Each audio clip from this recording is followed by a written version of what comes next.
Ben, nous sommes en Espagne, dans la province de Guadalajara et le diocèse de Guadalajara. Et le village, si vous voulez, ou la petite ville dans laquelle nous sommes, s'appelle Atienza. C'est un village ou une petite ville qui a beaucoup d'histoire derrière. Et particulièrement à l'époque médiévale, c'est une ville qui a connu un essor, un développement impressionnant.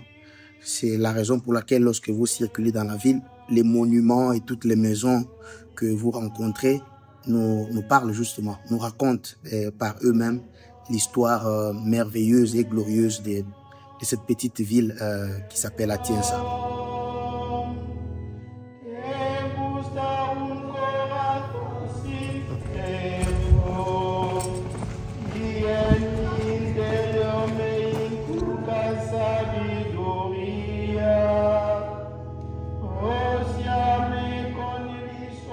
Vous allez vous rendre compte qu'il y a deux villes, deux villages. Là où le mur là, c'est la limite de la ville là, de Atienza antique, où nous vivons. Et de l'autre côté, si vous rendez, vous voyez bien, c'est un peu plus moderne. Ce sont des maisons construites récemment.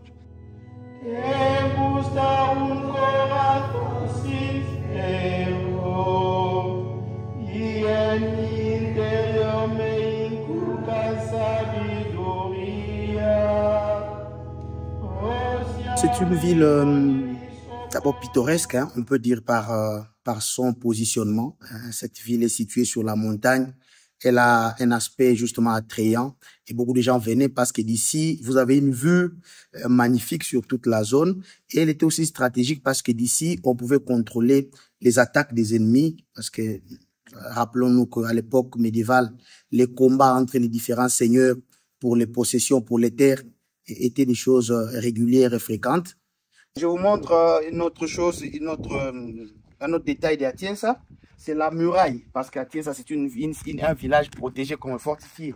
À l'époque, il y avait une muraille, il y avait des murailles pour pouvoir protéger la ville. Voilà, vous pouvez voir dans souvent les reliques de cette muraille. Voilà. Et ici, c'était un point de défense, d'attaque à partir d'ici. Les villageois, les Athénciens pouvaient se défendre contre les ennemis qui venaient.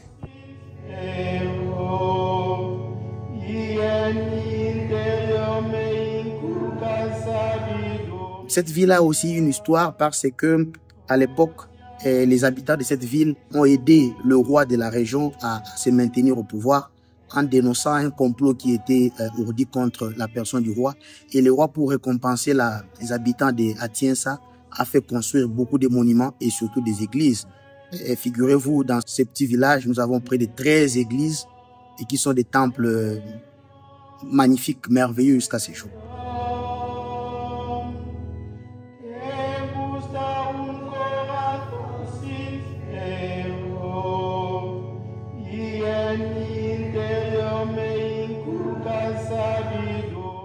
Déjà, au sujet de la présence des églises dans la ville, il faut rappeler que l'Espagne, comme l'Italie, sont deux pays très, très chrétiens.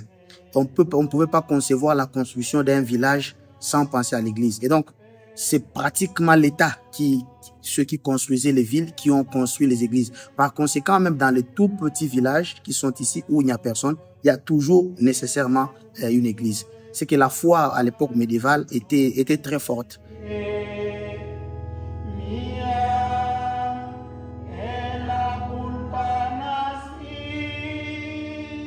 Le chemin de la croix, ce sont les stations.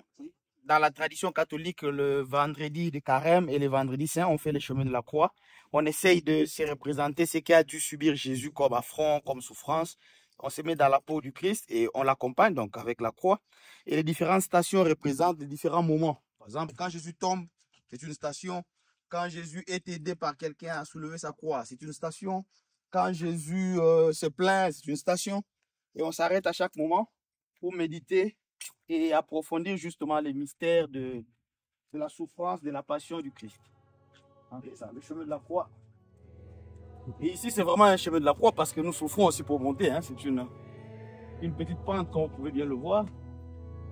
On s'arrête, on fait une pause et voilà, on continue à... Tengo siempre presente mi pecado.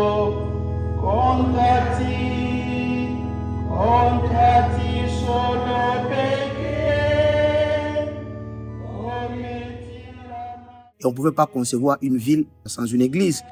Parce qu'on pensait justement qu'une ville construite sans église n'avait pas la bénédiction ou la protection divine. Et donc, c'est systématique. Mais ici, et spécialement, nous avons plus de 13 églises, comme je viens de vous le dire. Cela est symptomatique. Cela nous parle, non, au sujet de la grandeur et de l'histoire de cette ville d'Atiès.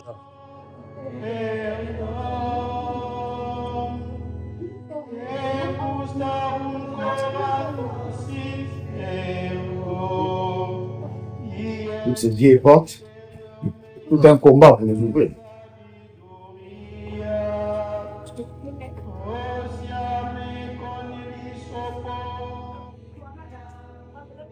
Adelante, mes chéris. Adelante signifie en avant.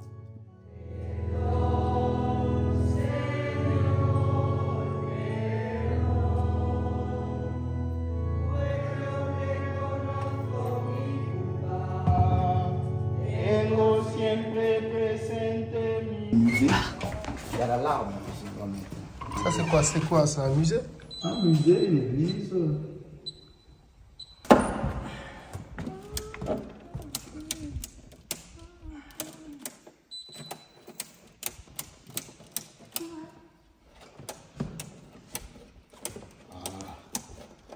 C'est notre église. Le nom de cette église, c'est la Trinité. Tengo siempre presente mi pecado contra ti solo pequé, cometí la maldad que aborreces. Perdón, Señor, perdón.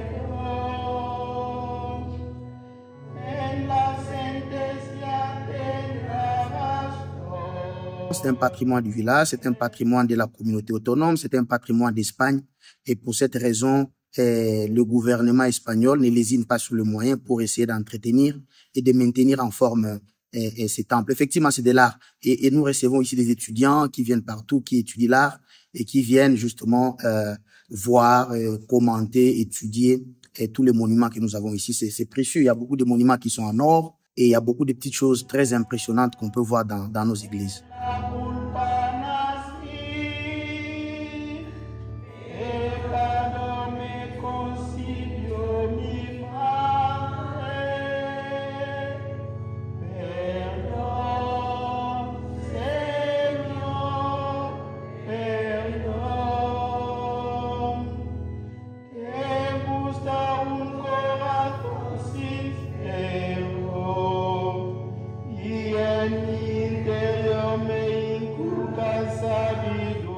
Nous sommes dans l'église de la Trinité, la Sainte Trinité. Vous avez l'église. Et ici, nous avons une petite chapelle où on peut prier quand on est seul ou quand vous êtes deux. Hein. On peut célébrer, mais c'est très beau, c'est très... Voilà. Et ici, ça représente presque un hôtel où on peut célébrer. Et cette chapelle s'appelle la chapelle de l'Immaculée Conception. Et ça date du XVIIIe siècle.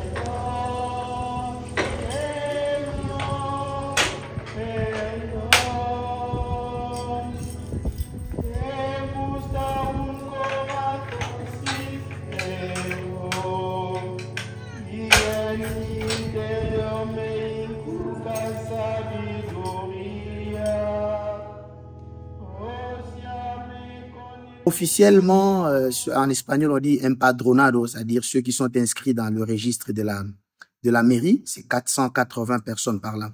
Mais vous vous en doutez, tous ne vivent pas ici. La majorité vivent à Madrid. Mais puisqu'ils ont leur maison, par respect aux coutumes familiales, ils reviennent ici en fin de semaine pour, n'est-ce pas, rester en famille. Et ça, c'est quelque chose que je pourrais dire aux Congolais, hein. De façon générale, ici, les gens ont un très grand amour pour leur village. Ils y tiennent. Il peut être à Madrid, mais il se considère comme fils de son village. Et ils reviennent ici systématiquement le week-end ou même lorsqu'il y a des fêtes du village, par amour pour leur village et surtout par amour pour le respect de la tradition. Parce qu'ils vous disent, mon père nous amenait toujours quand nous avions 2 ans et moi je tiens à ce que mes enfants fassent la même chose.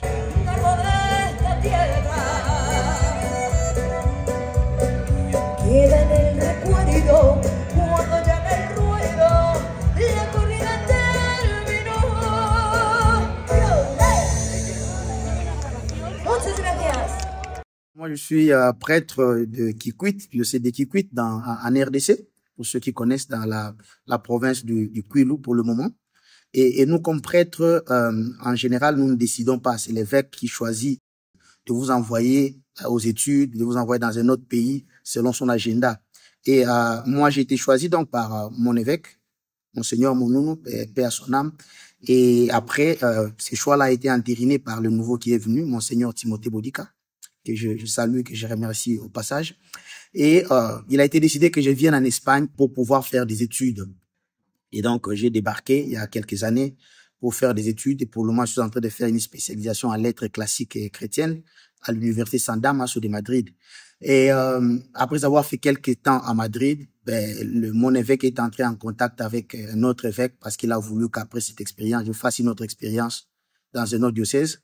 Voilà, je suis arrivé au diocèse de Guadalajara, qui est notre diocèse, qui est la ville référence. Et là, l'évêque d'ici a décidé de m'envoyer à Tienza pour pouvoir être responsable de cette paroisse qui s'appelle la paroisse San Juan Bautista, Saint-Jean-Baptiste. Et voilà, je suis là. C'est bientôt, ça va faire 2 ans.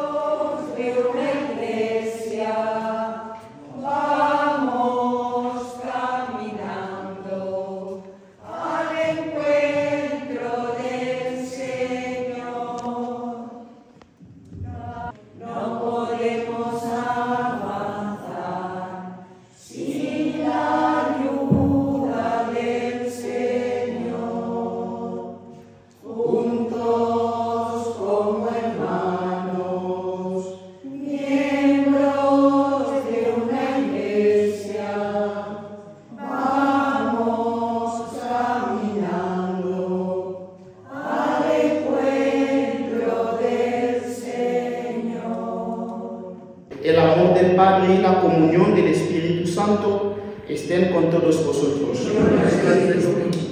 Queridos hermanos, pues hoy hacemos memoria de San Bernardo, abad y doctor de la Iglesia.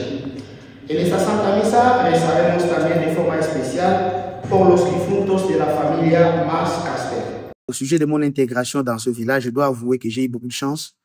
Et c'est un village où les gens sont très sympathiques, sont très sensibles.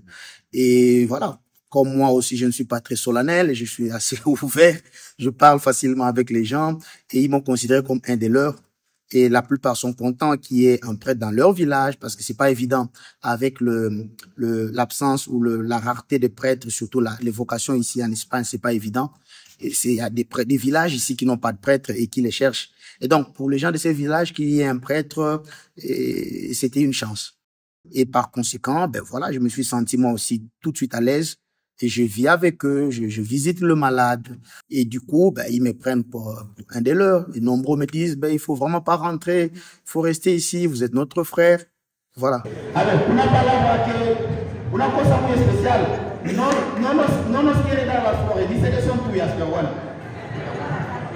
Padre Francis, pues que es una persona que hace que tengamos una devoción mucho más alegre, más moderna, que se junta con todo el mundo, es muy divertido y que ojalá siga muchos años en Atienza. Que es estupendo, estamos contentísimos. Lo conocimos hace 2 años, celebró mis bodas de oro. Fue de los primeros actos que tuvo y nos lo pasamos estupendamente. Fenomenal. A ver, un aplauso a vosotros que nos veis.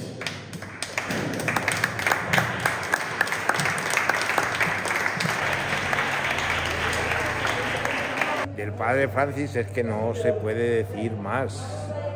Yo creo que ha sido el mejor padre que hemos tenido y el más alegre, ¿eh? Y nada, que nos dure mucho. Estamos muy contentos de tener al Padre Francis con nosotros. Nos ha animado mucho como parroquia y ha traído mucha alegría y nos encanta como es y nos encanta que esté con nosotros. Nos gustaría que se quedara para siempre. Es un cura exótico, evidentemente, para este pueblo, pero que se ha integrado muy bien. Nos parece un cura fantástico y un buen amigo. Pues que viva las fiestas, que viva Santo Cristo. Muy bien, es que es una cosa loca. Le racisme est une réalité universelle. On ne peut pas l'exclure fondamentalement, absolument. Mais ici en particulier, je le ressens pas de façon explicite. Hein. Il y a parfois certaines blagues que les gens font, mais j'ai l'impression que c'est pas des mauvais cœurs. Hein. Il y a des gens qui disent, ben écoute, qu'est-ce que tu as fait pour avoir la peau noire? Et moi, je voudrais avoir la peau noire aussi. De quoi se demander si c'est pas ironique, mais au sujet du traitement, je n'ai pas senti que les gens étaient racistes, que les gens me provoquent, me taquinent. Voilà, ils me disent, nous espérons que ici il fait frais, il fait froid, votre peau va changer, va devenir comme la nôtre. Mais je considère ça comme des blagues et ça ne me touche pas dans ma dignité comme prêtre noir. Au sujet de l'accueil ici, à Tiensa, les gens m'ont très bien accueilli. Je suis à mon aise. Je suis je peux dire une des notabilités du village. Je suis consulté, je suis invité chaque fois qu'il y a une activité, je participe, voilà. Et j'occupe des places d'honneur. Je suis souvent à côté de monsieur le maire, je suis à côté des responsables de la police, je suis à côté de la notabilité, ce qui est l'équivalent un peu des députés nationaux. Quand ils arrivent ici pour des fêtes, on me donne une place de choix. Ce qui en dit long sur la place qu'ils ont, la considération aussi qu'ils ont vis-à-vis du prêtre. C'est pas donné. Et là, je reviens sur ce que je vous disais au début, que l'Espagne est un pays très chrétien.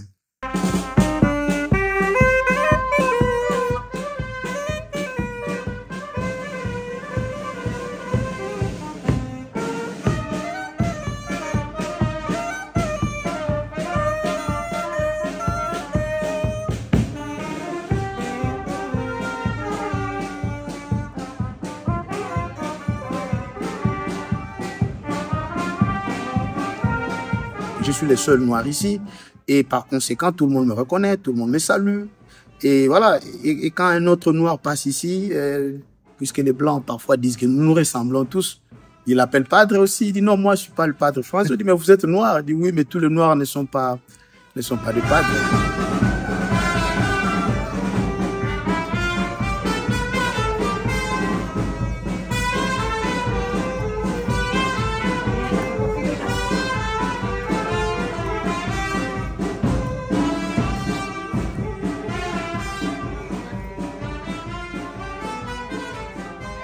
Ben, les jeunes sont, en espagnol on dit, son maravillosos, ils sont très merveilleux et je suis un de leurs amis. Je vais au football avec eux, je vais au cinéma avec eux, je fais la promenade avec eux, nous dansons avec eux. Et du coup, ils me prennent plus pour un grand frère. Et ils me partagent des choses qu'ils n'oseraient peut-être pas dire à leurs parents parce qu'ils savent que moi je les condamne pas, je les écoute et je leur dis ce que je peux leur dire comme prêtre.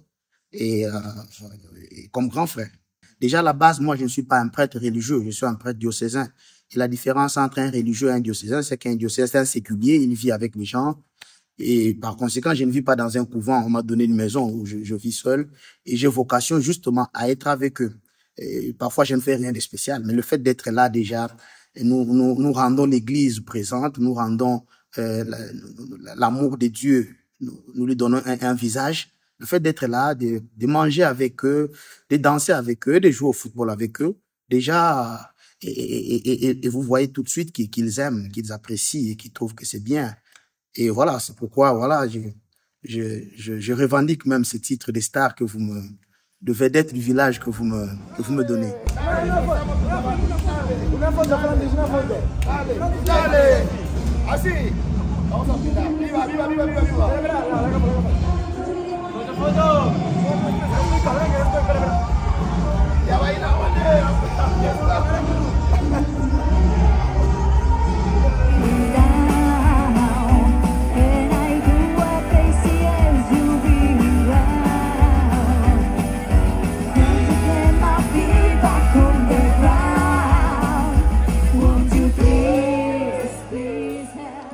sujet des difficultés concrètes de vie, déjà, le fait d'être loin de son pays, loin de ses parents, loin de sa famille, loin de ses amis, le fait de se retrouver seul ou noir dans un village perdu en Espagne.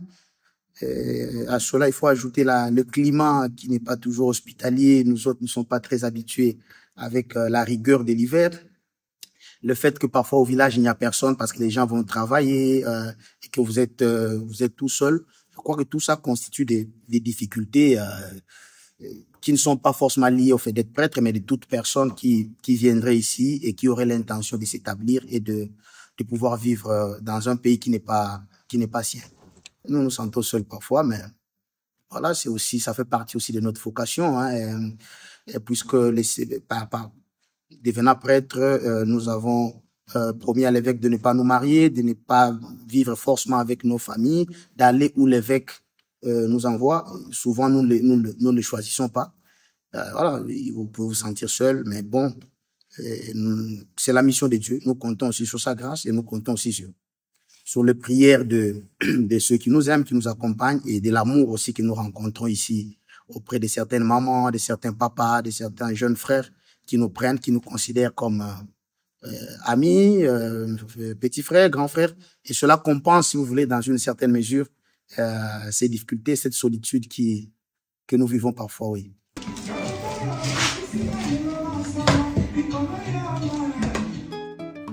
La boule nationale, c'est avec beaucoup de nostalgie et beaucoup de compétences que nous la faisons et nous la mangeons.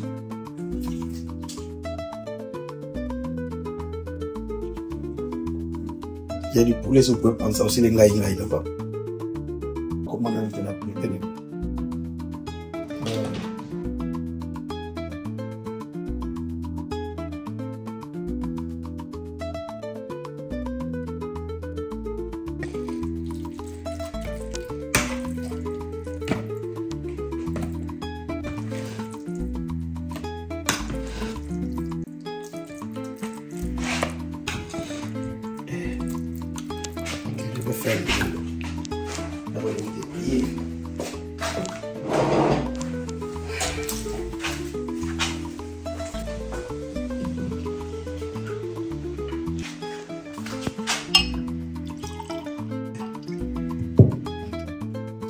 Fils et du Saint-Esprit.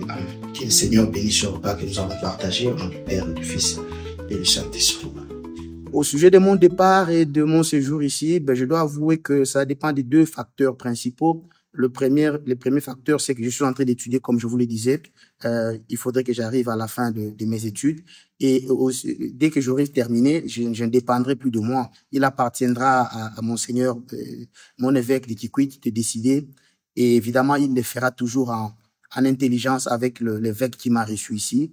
Et quand ils décideront, moi je ferai ce qu'eux décideront, ce qu'ils me diront. Évidemment, je sais que ça sera aux grandes dames de la population, des gens d'Atienza qui me disent, mais restez ici, vous êtes notre frère. Mais je crois qu'ils comprendront que comme prêtres, nous appartenons à l'Église. Et l'Église est représentée par les évêques qui sont nos responsables. C'est eux qui décident ce qu'ils considèrent que c'est bien pour nous, pour l'Église et pour le bien du peuple de Dieu.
Je serais triste de partir parce qu'effectivement, humainement, j'ai de la famille ici, hein, je peux dire ça comme ça. Si il est décidé que je rentre au pays, j'ai aussi de la famille. Après tout, je suis congolais. Et j'ai mes parents, j'ai mes amis. Et donc voilà, la vie continue. Et on verra ce que Dieu nous réserve. Et pour ma part, je suis disponible pour d'autres aventures selon la volonté de Dieu et la décision que prendront les évêques.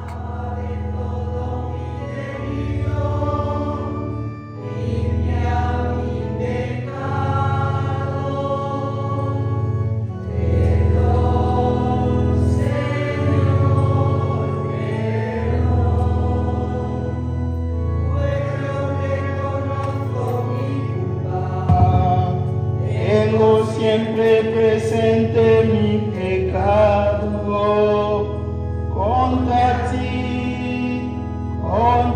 ti solo pequé, oh